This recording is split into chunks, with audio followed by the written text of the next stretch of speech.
We moved into the house because it was cheap in a way my parents kept calling lucky. My dad had taken a new job out in the suburbs, and the realtor sold the place like a bargain you'd be stupid to refuse. 2 stories, a fenced yard, a quiet street, and a price that made my mom's eyes widen. Foreclosure, she explained like it was a minor detail. The previous owner had lost it to the bank. That was all anyone ever said. I was 15, which meant I didn't get a vote. I got the room at the end of the upstairs hallway, the farthest door from my parents' bedroom. At the time, I thought it was a win. Privacy, a space that felt like it belonged to me. On the first night, I found the closet. It wasn't a normal closet with a sliding door and a hanger rod. It was a walk-in, deeper than it had any right to be for a house this size. When I pulled the door open, the air that spilled out felt colder than the rest of my room, like someone had left a fridge cracked open in there. The light switch was inside, but even when the bulb flicked on, the back corner stayed dim, the kind of dim that made your eyes work too hard. I stepped in anyway. The floorboards creaked under my weight. The walls were lined with shelves that looked newer than the house, like they'd been installed recently. There were no clothes, no boxes, no forgotten junk, just empty space and that wrong, chilled air. When I stepped back out, I pulled the door shut until the latch clicked. I told myself the cold was nothing. Poor insulation, old ducts, drafts. That's what adults always said about weird houses. It's just the house. The next day, while my parents were downstairs unpacking, I set up my little sanctuary. TV on the dresser, console on the floor, a folding chair that squeaked if you leaned back too far. I liked staying up late, headphones on, the rest of the house asleep while I played games with the volume low enough that no one would yell at me. In a new place, late nights felt like control. The first weird thing was small. A can of soda I'd left on my desk disappeared. I noticed it the next morning because I was still half asleep and reached for it out of habit. My hand hit bare wood. I checked the floor, under the desk, behind the chair. Nothing. I figured I'd thrown it away without remembering. I was messy. My mom said that every day, like it was part of my name. A few nights later, I found the closet door slightly open when I woke up. Not wide, just a couple inches, enough to make a thin black line in the wall. I knew I'd shut it. I always shut it because the cold air bothered me. I stared at that crack for a long time before I got out of bed, waiting for the irrational fear to fade. When it didn't, I crossed the room and pushed the door closed until it clicked. Downstairs at breakfast, I mentioned it casually. "Your closet opened by itself," my mom said, already smiling. "It's an old house. Maybe the door doesn't latch," my dad said without looking up from his coffee. "Or the floor's uneven." He said it like the answer solved everything. In their world, nothing in a house was scary. It was always plumbing, settling, drafts. More little things happened. My desk drawer would be cracked open when I was sure I'd closed it. A snack I'd hidden in my backpack would be missing later. Once I found the bathroom cabinet upstairs open, the mirror reflecting the hallway like someone had just stepped away. Each time, there was a perfect, reasonable explanation, if you wanted one badly enough. I was absent-minded. I forgot. The house shifted. The wind did it. The cat did it. Except we didn't have a cat. But the cold around the closet got worse. It wasn't constant.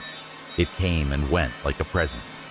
Sometimes I'd be in the middle of a game, and suddenly the hair on my arms would rise, the temperature dropping near my back, even though the vent above my door was blowing warm air. I started keeping the closet door closed with my laundry hamper pushed against it. Not because I believed in ghosts or anything, because the cold made my room feel wrong, like I was sharing it with something that didn't belong to me. One night, Around 1 a.m., I paused my game and took off my headphones to listen for something downstairs. My dad sometimes got up for water. The house was quiet. No TV, no footsteps, just the soft, distant hum of the refrigerator somewhere below. And then, very faintly, I heard a sound I couldn't place at first. A small shift, a creak that didn't match my floorboards. It came from inside the closet. I stared at the door. The hamper sat in front of it like a guard. The crack beneath the door looked darker than the shadows in my room. I told myself it was the house settling. That's what my parents would say. That's what I tried to believe. Then the closet door pressed forward, just enough to nudge the hamper, just enough to test it. And when nothing moved, it stopped. Like whatever was on the other side had learned something. I didn't sleep much after that. I stopped mentioning things after that night. Not because they stopped happening, but because every time I brought something up, the answer was always the same. Old house, drafts, pipes, mice. Once, my dad actually laughed and asked if I'd been watching scary movies online again. So I learned to keep it to myself. Late nights became my routine. Headphones on, lights low, the rest of the house asleep. If something felt off, I told myself it was because I was tired, because my eyes were strained, because fear feeds on boredom. The closet door stayed shut. I kept the hamper pressed against it, wedged just enough that it wouldn't swing open on its own. I stopped opening it entirely. I didn't need the space. I didn't want the cold. About a week later, it happened. I was up past midnight, sitting on my bed with my back against the wall, controller warm in my hands. The game audio filled my ears, drowning out the house. I remember feeling thirsty and annoyed about it, pausing the game and pulling my headphones down around my neck. That was when I heard it. At first, I thought it was feedback from the headset, a faint hiss. I froze and listened more carefully. It wasn't coming from the hallway. It wasn't coming from the floor below. It was coming from the wall directly behind my head. A slow, quiet breath. Not loud enough to be obvious. Not rhythmic enough to be mechanical. Just air moving, controlled, careful. Like someone trying not to be heard. I didn't move. I didn't even breathe properly. My skin prickled, every instinct screaming at me to get away from the wall. But I stayed where I was, heart pounding so hard, I was sure it would give me away. The breath came again, closer this time, heavier. I spun around and slammed my palm against the wall. The sound echoed through my room, sharp and sudden. The breathing stopped instantly, not faded, not retreated. Stopped. The silence that followed was worse than the sound had been. It felt deliberate, like something had noticed me noticing it. I jumped up and turned on every light in my room, then yanked open the door and ran down the hall to my parents' bedroom. I didn't knock. I just went in, words tumbling out of me before I could think them through. "There's something in the wall," I said. I heard someone breathing. My dad sat up, already rubbing his face, irritation mixing with concern. He grabbed a flashlight and followed me back to my room while my mom stayed in bed, watching us with that look parents get when they're already deciding you're wrong. Dad pressed his ear to the wall where I pointed. He knocked along it, moving slowly, methodically. "Pipes," he said after a moment. "Or an animal. Mice can get into the walls pretty easily." "That wasn't a mouse," I said. "It stopped when I hit the wall." "Animals freeze," he replied. "They feel vibrations." He said it calmly, confidently, like the explanation settled everything. He checked the closet too, pulling the hamper aside and opening the door. Cold air spilled out again, brushing past us both. "See," he said, "draft. This place probably has gaps everywhere." He shut the door and pushed the hamper back. He didn't see the way the door resisted slightly before closing. like something on the other side had weight. After that, he told me to try and get some sleep and went back to bed. I lay awake for hours, staring at the ceiling, listening to every sound the house made. Each creak felt intentional. Each shift of air felt close. I kept expecting the breathing to come back. It didn't. That was somehow worse. Over the next few days, things got bolder. Food disappeared more often. Entire snacks, not just crumbs. Once I found my game controller on the floor when I knew I'd left it on the bed. The bathroom upstairs smelled faintly different sometimes, like someone else's soap, and the closet, no matter how carefully I closed it, would be cracked open by morning. Always the same amount, always just enough to let the cold out. I started sleeping with my door locked. I pushed my desk chair against it at night, the way you do when you don't want to admit you're afraid of your own house. It helped me feel safer. I didn't realize how useless it was until the night my parents went out. They left around 8 for a work party downtown, telling me they'd be back late. I waved them off from the couch, trying to act normal, trying not to let relief and dread mix in my chest. The house felt different as soon as their car pulled away. Too quiet, too empty.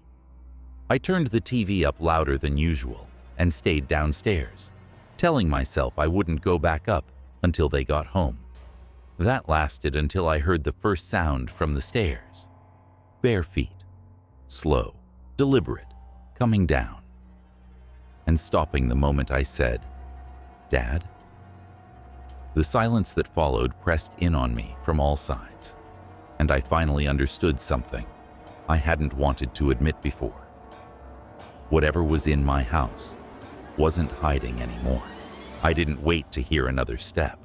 The moment the sound stopped after I called out, every part of my body knew the worst answer was the right one.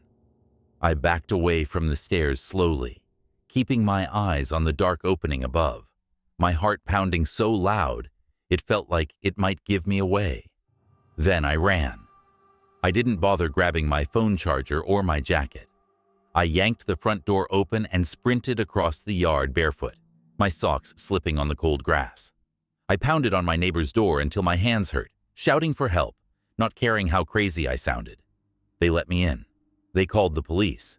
By the time the squad car lights washed over our house in blue and red, my parents were already on their way back, panic thick in their voices over the phone.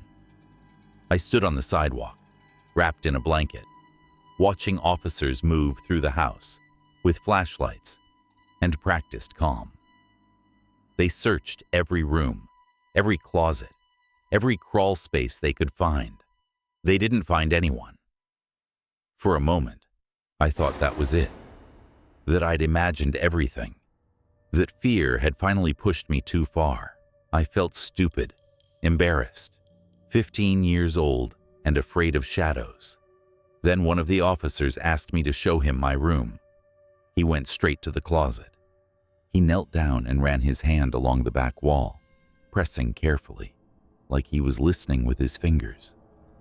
There was a faint sound, wood against wood, that didn't match the rest of the wall. "This panel slides," he said. He pushed. The back of the closet shifted open just enough to reveal darkness behind it. Not a room, a narrow space, a crawl space built between the walls, running horizontally through the house, too tight to stand in, just wide enough for someone to move through if they knew where to crawl. The flashlight beam caught something inside, a thin mattress, old food wrappers, empty soda cans, things I recognized, things that had gone missing. One of the officers swore quietly. Then he angled the light upward. That's when I saw the hole, a small, carefully drilled opening in the wall, positioned at the exact height of my bed. Clean edges, recently used, just big enough for an eye, just big enough to watch. The house went quiet in a way I'd never heard before. The police said the man had probably been there before we ever moved in, that foreclosures left houses empty for long stretches of time, that sometimes people found places no one checked and stayed. They never found him.